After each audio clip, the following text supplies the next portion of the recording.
आजचा विषय येस. आहे ऍडिक्शन. आता तुम्हाला वाटत असेल की आम्ही वेलनेस फॅमिलीमध्ये आहोत आणि आम्हाला हा टॉपिक ऐकायची काय गरज आहे.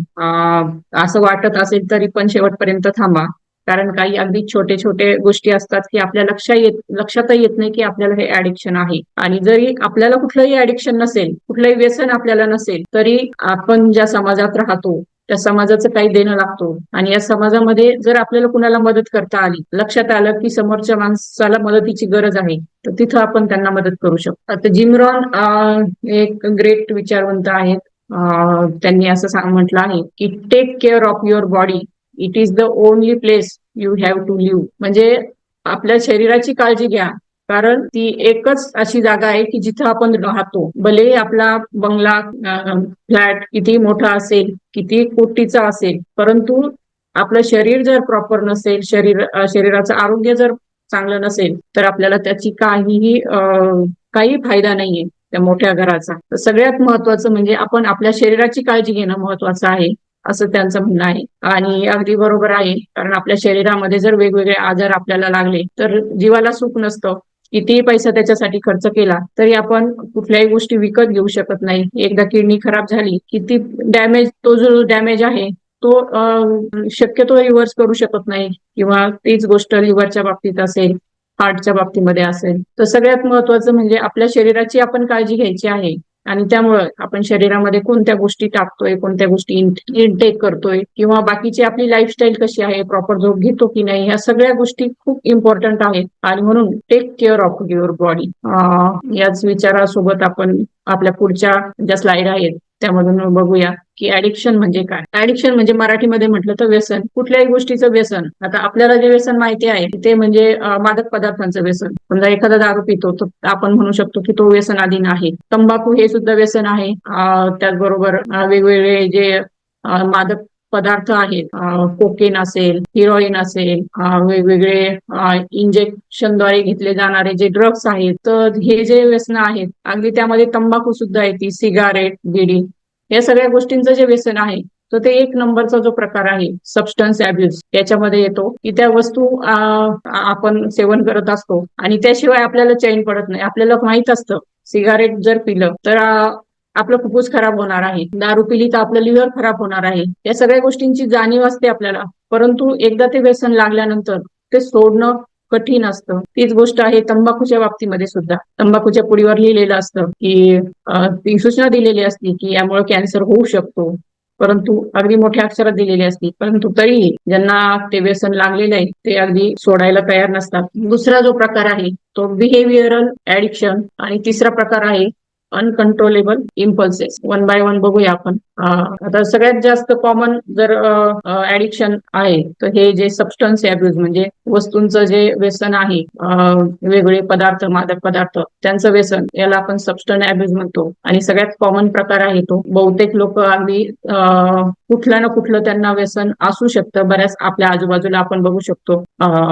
तर हे जे व्यसन आहेत तर ते त्यांचं वैयक्तिक नुकसान तर आरोग्याचं करतच असतात, परंतु आपल्या आजूबाजूच्या लोकांचं सुद्धा नुकसान करतात. त्यांच्या आजूबाजूच्या लोकांचं, फॅमिली मेंबरचं सुद्धा लाईफ त्यामुळं डिस्टर्ब होऊ शकतं. जसं की अल्कोहोल आहे, कोकेन आहे, टोबॅको सेवन आहे, ड्रग्ज आहे, हे जे व्यसन आहेत तर ते त्या व्यक्तीचं वैयक्तिक, त्या व्यक्तीच्या आरोग्याचं खूप सारं नुकसान करत असतं. आणि त्याचबरोबर त्यासाठी जो पैसा लागत असतो, त्याचबरोबर त्या व्यक्तीची जी बिहेवियर चेंज होत असती, ती गोष्ट नाही मिळाल्यावर. एखाद्याला दारू पिण्याची सवय आहे आणि दारू जर नाही मिळाली तर त्या व्यक्तीची चिडचिड होत असती आणि ते घरातल्या व्यक्तींशी ज्या पद्धतीने वागत असतात, त्यामुळं आजूबाजूच्या लोकांचंही लाईफ जे आहे ते डिस्टर्ब होत असतं. आणि हे सगळं असूनही ती व्यक्ती स्वतः ती गोष्ट एक्सेप्ट करायलाच तयार नसते की मला कुठलं व्यसन आहे. ते म्हणतात की मी कधी कधी घेतो, रोज पितो का, सकाळपासून पितो का, किंवा कुठल्याही गोष्टी दुसऱ्या कुठलं व्यसन असेल त्यांना, तरी ते एक्सेप्ट करत नाही की मला या गोष्टीचं व्यसन आहे. आणि सगळ्यात महत्वाचं आहे त्या व्यक्तीला रिअलाइज होणं की आपल्याला हे व्यसन लागलेलं आहे, तरच ती व्यक्ती ते व्यसन सोडण्यासाठी प्रयत्न करू शकते. आता दुसरा जो प्रकार आहे बिहेवियरल ऍडिक्शन, म्हणजे वर्तणुकीतलं जे व्यसन आहे, वर्तणुकीबाबतचं, तर ते कुठले कुठले आहेत. तर ते जुगार, गेमिंग, म्हणजे तुम्ही गेम खेळता, ऑलरेडी मोबाईलवरचे गेम किंवा वेगवेगळ्या प्रकारचे गेमिंग, हे एक व्यसन असू शकतं. इंटरनेट ब्राउझिंग म्हणजे तासन तास मोबाईलवर किंवा लॅपटॉपवर इंटरनेट ब्राउझिंग म्हणजे वेगवेगळ्या सोशल मीडियावर फक्त तासन तास घालवणं. ऍक्च्युअली उद्देश काहीच नसतो, परंतु केवळच आपलं स्क्रोल करत राहणं हे सुद्धा एक व्यसन असतं. आणि हे अलीकडच्या काळामध्ये फार भयानक होत चाललेलं आहे. अगदी मेंटल डिसऑर्डर त्यातून डेव्हलप व्हायला लागलेलं आहे. म्हणूनच मी सुरुवातीला सांगितलं की तुम्हाला जरी कुठल्या मादक पदार्थांचं व्यसन नसेल तरी पण तुम्ही शेवटपर्यंत हा टॉपिक ऐका. आता व्यसन हे कशामुळे लागतं, तर शॉर्ट टर्म रिवॉर्ड, छोट्या काळासाठी आपल्याला छान भारी वाटत असतं. समजा एखादी व्यक्ती जुगार खेळतीये, तर ते जुगारमध्ये जर पैसे जिंकले तर तेवढ्या वेळापुरतं त्या माणसाला छान वाटतं आणि त्यातून मग त्याला वाटतं की बाबा आपल्याला भेटतंय काहीतरी, आणि मग ती व्यक्ती अजून अजून त्यामध्ये पैसे टाकत राहते, वेळ घालवत राहते आणि पूर्ण स्वतःचं आर्थिक तर नुकसान करून घेते, परंतु मानसिक सुद्धा त्यामध्ये त्याचं नुकसान होऊ शकतं. आता अजूनही काही प्रकारचे ऍडिक्शन आहेत, जसं की एखाद्याला शॉपिंग करायची ऍडिक्शन असू शकतं. काही गरज नसताना असे लोक मॉलमध्ये जातात आणि शॉपिंग करतात. शॉपिंग केल्यानंतर त्यांना बरं वाटतं. थोडंसं डिस्टर्ब मूड असेल, डिप्रेस वाटत असेल, तर शॉपिंग करून आल्यानंतर त्यांचा मूड छान होतो.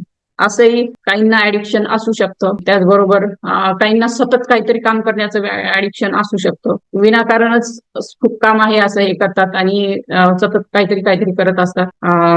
हेही वर्किंगचं पण ऍडिक्शन असू शकतं. एक्सरसाइजिंग, खूप मोठ्या प्रमाणामध्ये सारखी एक्सरसाइज करणारे पण लोक असतात की हेही एक व्यसन असू शकतं. त्याचबरोबर काहींना स्वतःलाच इजा करून घेत असतात आणि काहींना तर खाण्याचं व्यसन असतं. शरीराला गरज नसतानाही केवळ मनाला बरं वाटतंय, मनाला रिवॉर्ड भेटतंय म्हणून अशी व्यक्ती सतत काहीतरी खात असतात आणि त्यातूनच अजून वेगवेगळे शारीरिक प्रॉब्लेम वाढून घेतात. त्याचबरोबर वर्तणुकीतील व्यसनामध्ये अँगर हे सुद्धा एक व्यसन आहे की काही व्यक्तींना सारखं सारखं चिडत असतात दुसऱ्यांवर, हे सुद्धा, आणि नंतर त्यांना रिअलाइज होतं की अरे बाबा काहीच कारण नव्हतं, परंतु त्या व्यक्तींना ते मधून मधून सारखे चिडत असतात. हे एक प्रकारचं व्यसन आहे, काही कारण नसताना दुसऱ्यांवर चिडणे. आता तिसरा जो प्रकार आहे इम्पल्स कंट्रोल कंडिशन, तर त्याच्यामध्ये अशा काही इम्पल्सेस असतात, आवेग असतात की ते आपण त्याचं आपल्याला व्यसन लागू शकतो. जसं की आक्रमकता, विनाकारणच मारामाऱ्या करणं,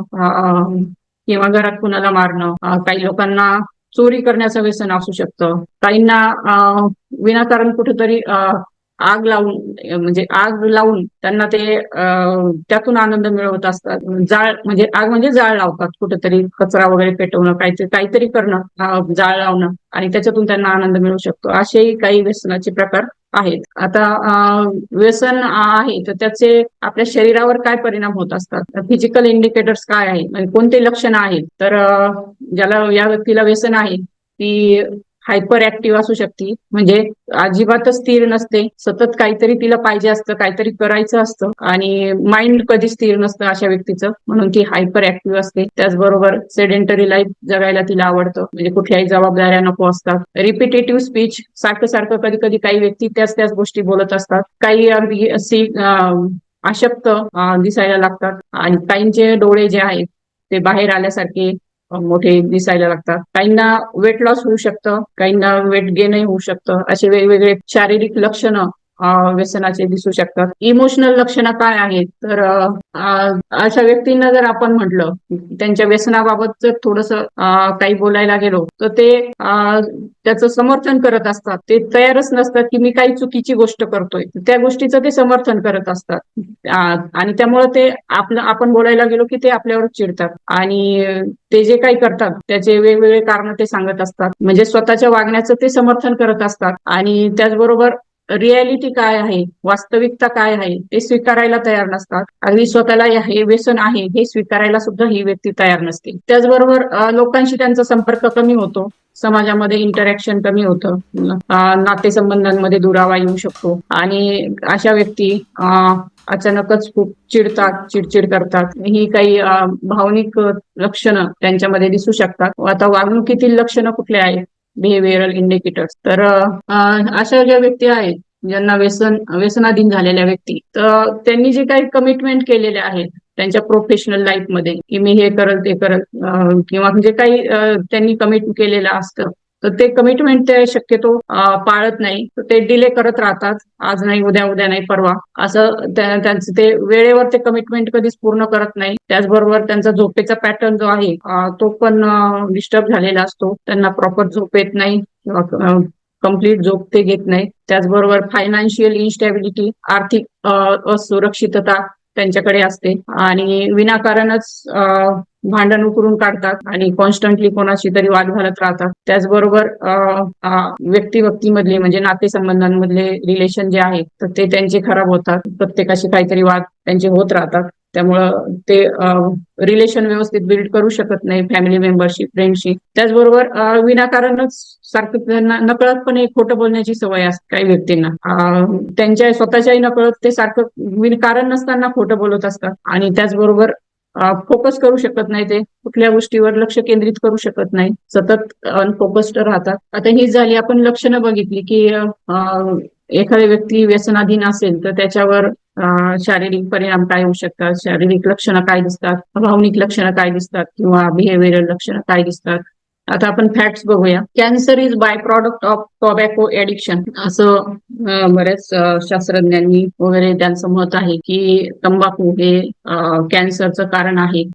त्याचबरोबर ICMR-नी एक स्टडी केलेला आहे आणि त्यानुसार त्यांनी सांगितलेलं आहे की लंग कॅन्सर इज एपिडेमिक, म्हणजे लंग कॅन्सरचं प्रमाण हे खूप वाढत आहे. एवढं वाढत आहे की 5 पुरुष जर कॅन्सर पेशंट असतील, 5 कॅन्सर पेशंट पुरुषांमध्ये 1 पेशंट हा लंग कॅन्सरनी पीडित आहे. म्हणजे एवढं प्रमाण वाढलेलं आहे. म्हणजे टोबॅको म्हणजे ही फक्त याच्यामधूनच आपण डायरेक्ट खातो तीच नाही, तर जी सिगारेट, बिडी याच्यामधून जे सेवन आपण त्याचं करतो तर त्यातून लंग कॅन्सरचा धोका हा खूप वाढलेला आहे. आणि सिगारेट किंवा बिडी पिणारी व्यक्ती जी आहे तर ती फक्त स्वतःच्याच फुफ्फुसाचं नुकसान नाही करत आहे, तर आपल्या आजूबाजूला आपल्या फॅमिली मेंबर्स, आपल्या आजूबाजूला जे व्यक्ती आहेत तर त्यांच्या सुद्धा आरोग्यावर त्याचा परिणाम होत आहे. कारण तो जो धूर आहे तर तोच धूर त्यांच्याजवळ असणाऱ्या व्यक्ती तो आपल्या श्वसनावाटे घेत असतात आणि त्यामुळे कुठलंही व्यसन न करता सुद्धा त्यांच्या फुफ्फुसावर त्याचा परिणाम होऊ शकतो. म्हणून ती व्यक्ती फक्त स्वतःच नाही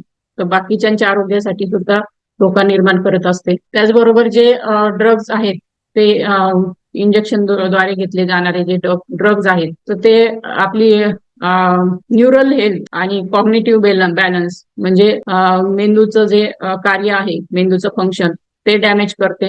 त्याचबरोबर ते इंजेक्शनद्वारे त्वचेमध्ये घेतल्या जातं, त्यामुळं स्किन तुमची खराब होऊ शकते. त्याचबरोबर मसल त्या सुद्धा डॅमेज होऊ शकतात. त्याचबरोबर ऍडिक्शनमुळं सुरुवातीला जरी छान वाटत असेल, त्यातून आनंद मिळत असेल, तरी म्हणजे कालांतराने त्याचं रूपांतर डिप्रेशन, एन्झायटी किंवा एकाकीपणा या गोष्टी त्यांना फेस कराव्या लागू शकतात आणि काही तर अगदी सुसाईड पर्यंत म्हणजे आत्महत्येपर्यंत जातात. एवढे ऍडिक्शनचे गंभीर परिणाम आहेत.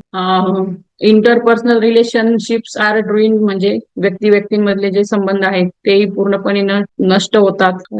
कोणाशीच प्रॉपर रिलेशन त्यांचं राहत नाही. त्याचबरोबर क्रिमिनल ऍक्टिव्हिटी सुद्धा काही लोक करू शकतात आणि त्याचबरोबर आपलं जे व्यसन आहे ते पूर्ण करण्यासाठी, त्या व्यसनासाठी अशी व्यक्ती अगदी कर्जबाजारी सुद्धा होऊ शकतात.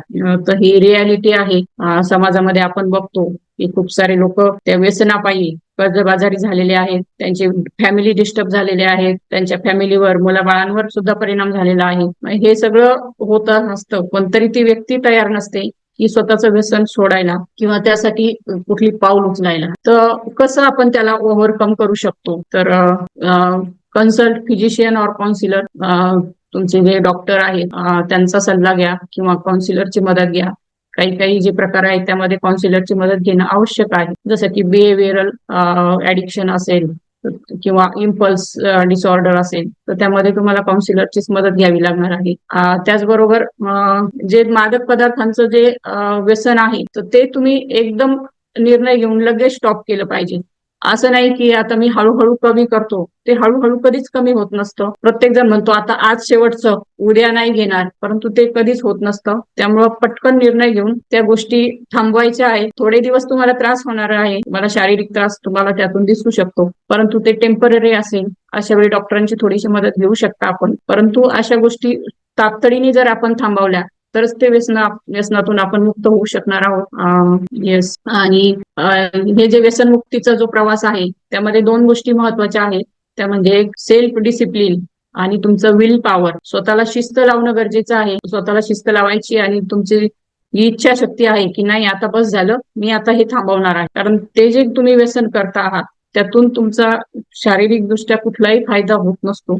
जे होतं ते नुकसानच होतं. अगदी तुमच्या फिजिकल लेवलला, मेंटल लेवलला, तुमच्या इकॉनॉमिक लेवलला, तुमच्या फॅमिली रिलेशन मध्ये म्हणजे फक्त नुकसानच नुकसान आहे कुठल्याही व्यसनामध्ये. त्यामुळं सेल्फ डिसिप्लिन आणि विल पॉवरच्या सहाय्याने आपण ते ऍडिक्शनवर, आपल्या त्या व्यसनावर मात करू शकतो. आणि त्याचबरोबर आजूबाजूच्या लोकांनी महत्वाची एक गोष्ट करायची आहे की जे व्यक्ती व्यसनमुक्तीच्या दिशेने चालली आहे, एक पाऊल तिथे उचलते आहे, तर त्या व्यक्तीला समजून घेणं, त्याला सपोर्ट करणं, फॅमिली आणि फ्रेंड्स यांनी, फॅमिली मेंबर आणि कुटुंबातील व्यक्तींनी आणि मित्रांनी त्या व्यक्तीला सपोर्ट करणं, त्याला एक प्रेमाची जाणीव करून देणं की आम्ही आहोत तुझ्यासोबत. एक सपोर्ट सिस्टीम उभी करणं हे आजूबाजूच्या लोकांचं काम आहे. तर ती व्यक्ती नक्कीच त्या व्यसनावर मात करू शकते. आता लोकांना व्यसन का लागतं याच्या रूट कॉजचा विचार करूया. बऱ्याच लोकांचं असं असतं की आपल्याला प्रेम मिळत नाही कोणाकडून, म्हणून ती व्यक्ती व्यसनाच्या आहारी जाते.